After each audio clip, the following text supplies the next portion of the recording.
శ్రీ మహాగణాధిపతయే నమః. ఐం మహాసరస్వత్యే నమః. శ్రీ లలితాంబికాదేవ్యే నమః.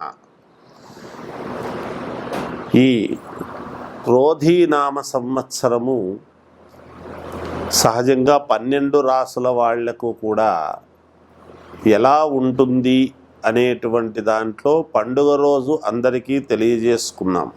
కానీ అన్ని రాసుల వాళ్లకు కూడా చిన్న చిన్న ఇబ్బందులు ప్రతి వాళ్లకు ఉంటాయి సమాజంలో. అవి పెద్దగా భూతద్దములో చూసుకొని ఇంకా జీవితంలో ఏదో అయిపోయింది, ఇంకా మాకు ఏమీ జరగదు, మేలు జరగదు, ఇప్పటికే చాలా ఇబ్బందులు పడుతూ వచ్చినాము ఇన్నేళ్ల నుంచి, ఒక్కొక్క రూపాయి ఎత్తిపెట్టుకుంటూ వచ్చి చాలా ఇబ్బందులు పడుతూ ఉన్నాము, లేదా ఒక ఇల్లు కొనాలంటే కొనలేకపోతున్నాము, లేదా ఇంకేదైనా ఒక ఉపకృతి చేసుకోవాలంటే చేసుకోలేకపోతా ఉన్నాము, ఆడపిల్లలు ఉన్నారే పెళ్ళిళ్ళు ఎలా చేయాలి అని, ఉద్యోగము కొడుకు మంచిది వస్తే బాగుంటుందని, ఇలా అనేక రకాల ఆలోచనలతో ఉంటారు ప్రజానీకం. సహజం అది. అయితే అన్ని రాసుల వాళ్లకు కూడా చాలా అనుకూలముగానే ఉన్నది. చిన్న చిన్న లోపాలు ఉంటే దాన్ని ఏదో మామూలుగా సర్దిద్దుకోవచ్చు. ప్రతిదీ డబ్బుతోనే సమస్య కాదు. ముందు మానవత్వం అనేటువంటిది చాలా అవసరం సమాజంలో. దాన్ని చూసుకొని ముందుకు వెళ్ళాలి. అందువలన ఇప్పుడు ఈ రాశి ఫలాలు అన్నీ కూడా ఎవరెవరికి ఎలా ఉన్నాయి, ఏ రాశి వాళ్ళకి ఎలా జరగబోతుంది ఈ సంవత్సరం అంతా అనేటువంటి విషయాన్ని మనం ఇప్పుడు తెలుసుకుందాం. జయోస్తు. ధనుస్సు రాశి వారికి ఈ క్రోధీనామ సంవత్సరం అంతా కూడా ఎలా ఉంది అని మొన్న మనం ఉగాది పండుగ నాడు రాజపూజ్యత అవమానాలు ఆదాయ వ్యయాలు చూసుకున్నారు.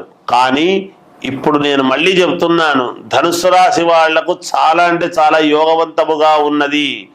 మీ మీద గురుత్వం పెరుగుతుంది, మిమ్మల్ని పూజ్యభావముతో చూస్తారు, మీరు చెప్పేటువంటి మాటకు విలువ పెరుగుతుంది, మీ వాక్కుకు 10 వాల్యూ అనేటువంటిది పెరగడం జరుగుతుంది, మిమ్మల్ని గౌరవించబడతారు అందరి చేత. మీకు కీర్తి ప్రతిష్టలు పెరుగుతాయి, మిమ్మల్ని ఒక దైవాంశ సంభూతుడుగాను, లేదా ఇంట్లో కావాల్సినటువంటి పెద్దగాను, లేదా మీకు చెప్పంది ఏమీ చేయకూడదు అనేటువంటి నిర్ణయానికి రావటము కానీ ఇలాంటివన్నీ జరుగుతాయి. మీకు మీరే ఒక ఉన్నతమైనటువంటి ఆలోచనలతోనూ అడుగు వేసేటువంటిది ప్రతిదీ కూడా ఆచితూచి అడుగు వేయడం అనేటువంటిది జరుగుతుంది. గతములో లాగా ఇబ్బందులు లేవు మీకు. ఇప్పుడు ఒక ఉన్నతమైనటువంటి మహారాజబాట లాగా ఉన్నది మీకు. కనుక దాంట్లో వెళుతున్నాము కదా అని ఒక్కసారి మిమ్మల్ని మీరు గతాన్ని తలుచుకొని గతంలో చేసిన తప్పులు ఇప్పుడు చేయకుండా ఉండాలి అనేటువంటి భావనతో ముందుకు వెళతారు.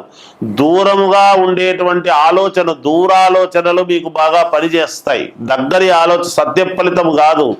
భవిష్యత్తులో ఏమి చేస్తే ఇప్పటి నుంచి బాగుంటుంది అనేటువంటి ఆలోచనలు చేసి చాలా దీర్ఘకాలికమైనటువంటి ఆలోచనలతో యోగవంతముగా మీ ఆలోచనలు ముందుకు వెళతారు గాక. అన్ని రంగాలలో ఉండేటువంటి వాళ్లకు చాలా యోగదాయకముగా ఉన్నది. ఏ వ్యాపారములోనన్నా ఉండని, ఏ ఉద్యోగములోనన్నా ఉండని, రాజకీయ రంగంలో ఉండని, సినిమా రంగంలో ఉండని, కళారంగంలో ఉండని, ఎక్కడన్నా ఉండని గాక, ఎక్కడ ఉండినా మీకు యోగవంతమైనటువంటిదే ఉన్నది. ఇంకా మీకు పై పదవులు వచ్చేటువంటి యోగము కూడా ఉన్నది. మీ వ్యక్తిగతమైనటువంటి జాతకాలను పరిశీలన చేసుకొని ముందుకు వెళితే మీకు యోగవంతముగా ఉంటుంది. జయోస్తు.